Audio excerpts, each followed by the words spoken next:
Hey Axis and Allies players, welcome to my 11th video in my 12-part series on Axis and Allies Anniversary Edition 1941 setup. This video will cover the United States. The US is the 6th and final player to go in turn sequence order.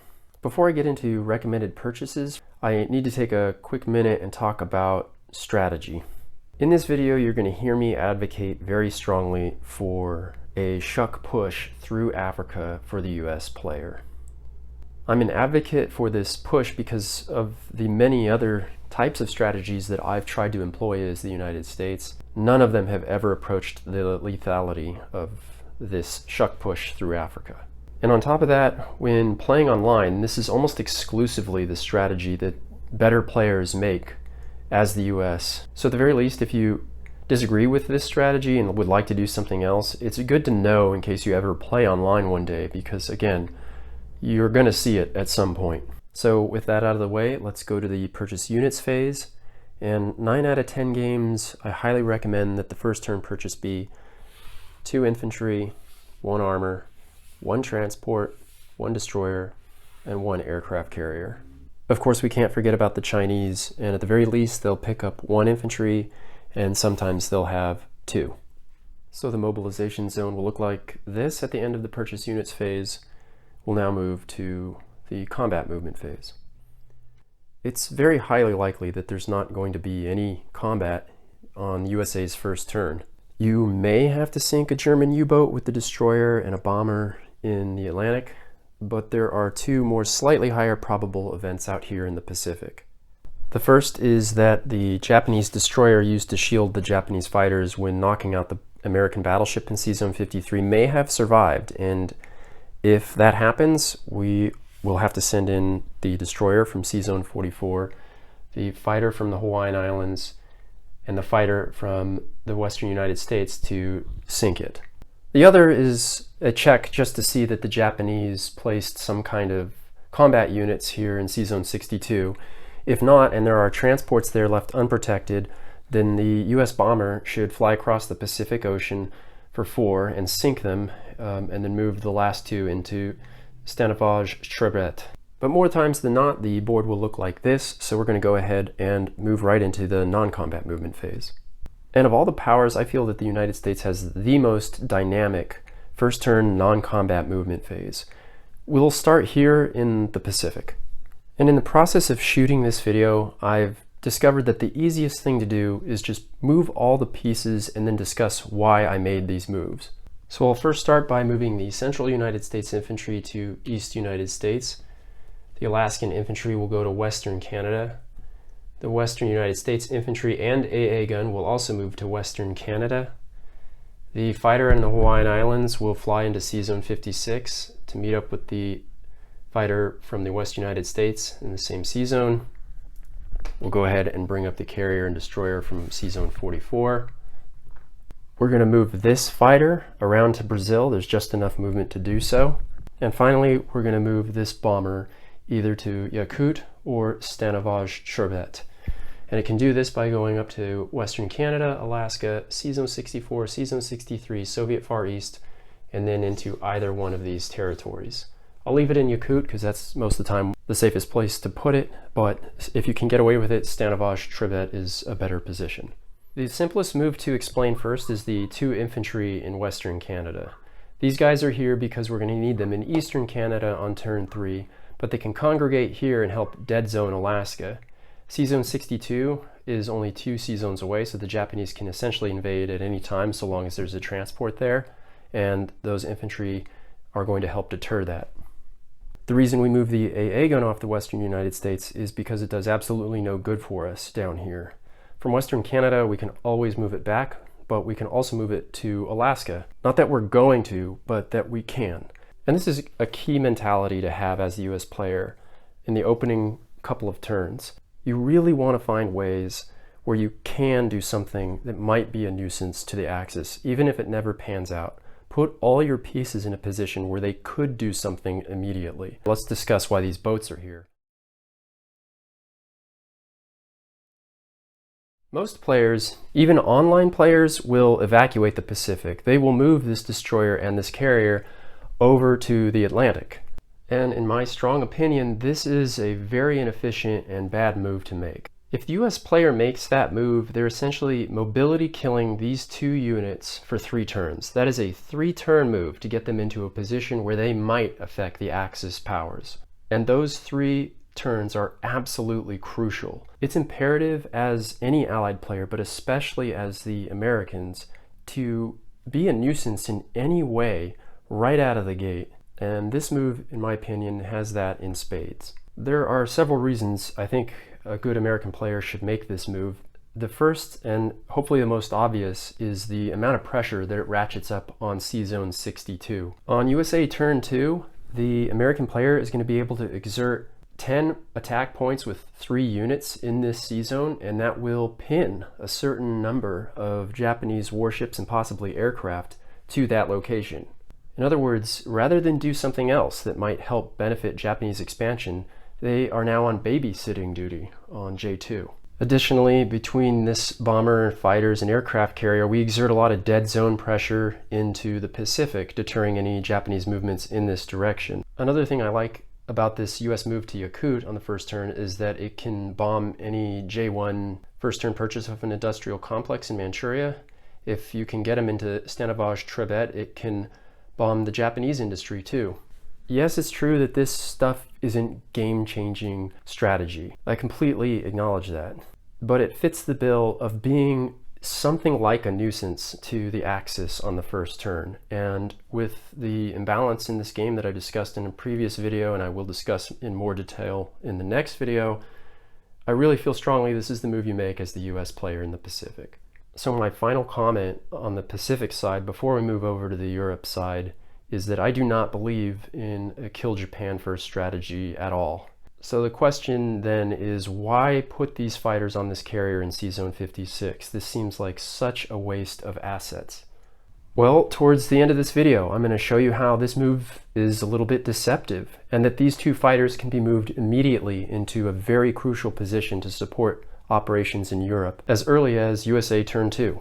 And yes, of course, the Kido Butai could come back. They could have 4 fighters hit this group over here in C-Zone 56, but that's not a battle that's in their favor. And if you're swapping Japanese planes for American boats and then aircraft on J2, then that is a great thing for the Allies. That is a great situation to have. Remember that these 2 boats were mobility killed for the first 3 turns anyway. Let's now move over to the Europe side of the board. So in the same spirit as the non-combat moves on the Pacific side, we're going to push all the pieces first and then discuss the moves. We're going to bring the transport and destroyer from C-Zone 10 up to C-Zone 1. We're going to move the artillery, infantry, and AA gun up to Eastern Canada. And we're going to move the fighter and bomber into the United Kingdom. So a couple of notes about this transport and destroyer move. Of course, we're not going to make that move if the German bomber is in Norway or France. If the bomber is in Norway, we'll be in C-Zone 9. If the bomber is in France, we'll just have to camp out in C-Zone 10. But more times than not, if you're playing an experienced German player, he has likely done the G1 attack on Egypt, and the bomber's right here, so this should be a safe move. And I like C-Zone 1 for the US player on turn 1 for this destroyer and transport, because from here we can hit Norway, Northwestern Europe, France, and of course, where we're probably really going, Morocco, Algeria. Yes, the primary strategy is going to be pushing a ton of units through Africa as quickly as possible. But again, in keeping with the theme of being the US player, especially on turn 1, we want to put ourselves in a position where we worry the Axis in as many ways as possible.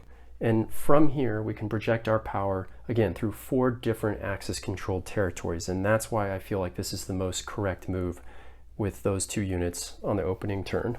The air units, hopefully it goes without saying, will provide quote-unquote support for any attack into the aforementioned Axis-controlled territories. Otherwise, this bomber should pin an Axis fighter into Germany and an Axis fighter into Italy, lest those industries be bombed. Again, we're playing with the optional rule escorts and interceptors. Lastly, we have the American fighter here in Brazil because we can fly into any British-held territory in Africa if needed.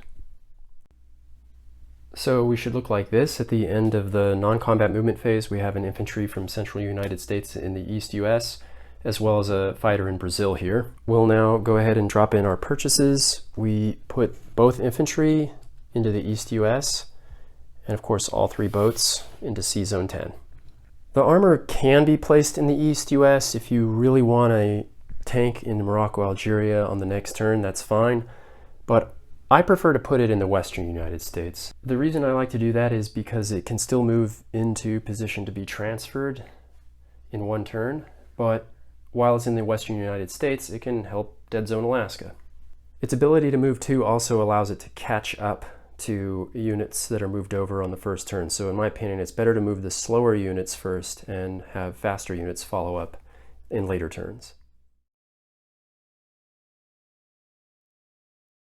Okay, we're going to move now into a discussion about mid and long range strategies as the US player. But to do so, I think it's best to just go ahead and do the combat movement and non-combat movement phase of USA turn 2. So 9 times out of 10, the US player on turn 2 is going to throw everything into Morocco, Algeria, and Sea Zone 12. So at the end of the combat movement phase, we should look something like this.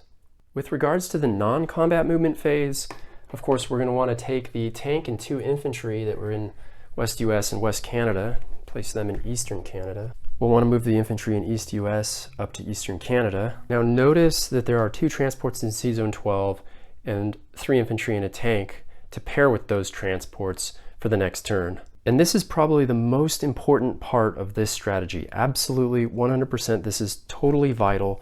And that is that you need to pair your transports with exactly how much equipment you intend to transport over on the very next turn. You need to keep things perfectly balanced and well oiled. You don't want to have too many transports and not enough troops, and you don't want to have not enough troops and too many transports. Both of those are the sin of Axis and allies when employing this strategy. I've already discussed a little bit about the imbalance in this game in previous videos, and I'm going to go into it in more detail in the next video, but suffice it to say, we have no margin for error when it comes to this. If there are extra units in Eastern Canada that weren't able to be transported over, or we had too many transports over here, that is an inefficient system and that benefits the Axis directly, and there's just no excuse for this at all if you're the US player. The US player should be someone who's really good with numbers and statistics, or the person who has the worst luck with dice, because the US player really doesn't need to roll very many dice ever. Using this strategy, they just have to make sure they're excellent managers. What we're doing is creating a green wave that is produced in the US industries, moved into Eastern Canada, shucked across, and pushed all the way into the middle of the board.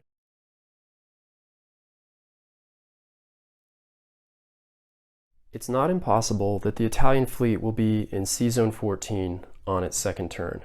And if that's the case, and especially if the Italian fighter is in France and it can help out in a battle in Sea Zone 12, then it's very important that you communicate with the USSR player on its second turn and have them move the Russian submarine down into Sea Zone 12 to act as a soak for the American units there.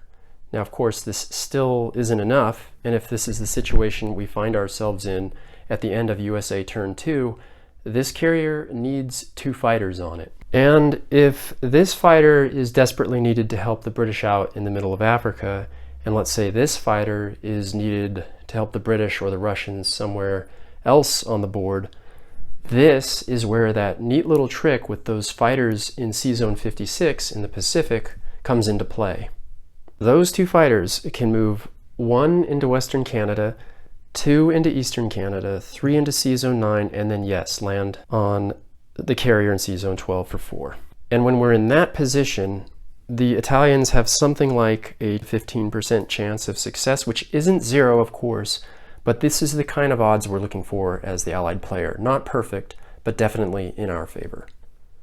Now, if you can get away with it, you should try to use the fighter out of Brazil and the fighter out of the UK. And that's for the simple reason that we want to try to continue that Pacific strategy for as long as possible. And now we come to a discussion on long-term US strategy.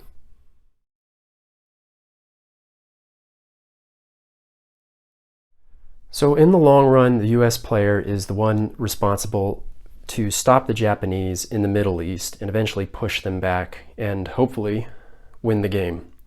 An endless stream of green slowly crawling across Africa is frankly the only remedy to what the Japanese turn into. The Japanese become a monster very quickly, and the US on turn 2 need to get into Morocco, Algeria, and start plowing through, clearing out the Axis-held territories they're in, and getting over to the Middle East in force as quickly as possible. The other responsibility the US player has is to dispose of the Italian fleet. If it was unable to get out of the Mediterranean, then the US player is responsible for sinking it. This can best be done with air power and submarines or air power and destroyers. As regards this shuck move and the transports, I like to build 1 transport a turn until I have 4 transports. The online players really like to get it up to 5 because with 40 IPCs the US can fairly easily fill up 5 transports, but I like to just use 4. It still has the desired effect of getting a nice stream of green moving across the desert here, but it also leaves the option open to buying other units. I feel like at some point you should add another fighter or another bomber or both to your ranks. You might want to purchase a transport on the Pacific side. There are 3 infantry out on islands over there that are just dead income unless you pick them up. You could build a submarine on the Pacific side and force the Japanese to response purchase a destroyer, which is more expensive. You could build a submarine and deploy it on the Atlantic side to act as a soak when you finally do get around to knocking out the Italian fleet. At any rate, that is the US strategy. I didn't want to go into the weeds as much as I did in this video, but I shot this a few times and there was just no way around it. I feel strongly that I had to explain these moves. It's just so critical that the money gets spent as efficiently as possible as the US player for the Allies to have a chance at the win in this game. I'll now move to a brief discussion about China and then close this video. So China's pretty quick. You might not even have a China on your first turn, right? The Japanese have the option of destroying every single piece that started out at the beginning of the game before you even get to the first turn. So you might have nothing here with Yunnan under Japanese control and the ability of only to place a single infantry in Qinghai. The best case is perhaps they left you alone in Yunnan and you get 2 infantry in Qinghai. And if this is the situation, of course, you move the fighter back here, and you should, as the Allied player, seriously consider heavily investing in a Qinghai defense. It's a great location to hold off the Japanese. Otherwise, if this infantry is alive, it really doesn't matter what you do with him. Just remember that he can't leave China. Okay, we'll now do a recap and then close this video. I opened this video by advocating for a strategy that involves pushing US troops through Africa. And with that as a backdrop, I discussed non-combat movement options for the US player, the underlying theme of which was setting up your forces to be able to execute all kinds of options on USA turn 2 and not committing to them. And the best examples of this were how we set up our navies in C-Zone 56 and C-Zone 1. We then moved to a discussion of turn 2, executing Operation Torch and setting up the Green Wave. I discussed the importance of transport loadouts and not wasting any space there. We talked about mid and long-range goals for the US, namely sinking the Italian fleet, maintaining the Green Wave, and eventually battling Japan in the Middle East. And I concluded with a few notes on China. I actually have another segment that goes over the Allied strategy as a whole, but I've decided that it makes more sense to do that in video 12 when I discuss balance. Okay, well, this video definitely kicked my butt. Describing this USA strategy took way more out of me than I thought it would take. I thought this would be the easiest strategic video. It ended up being by far the toughest. At any rate, as always, let me know what you think of my USA strategy or share your own in the comment section below. Thank you for watching this. All the best from the good captain, and bye-bye.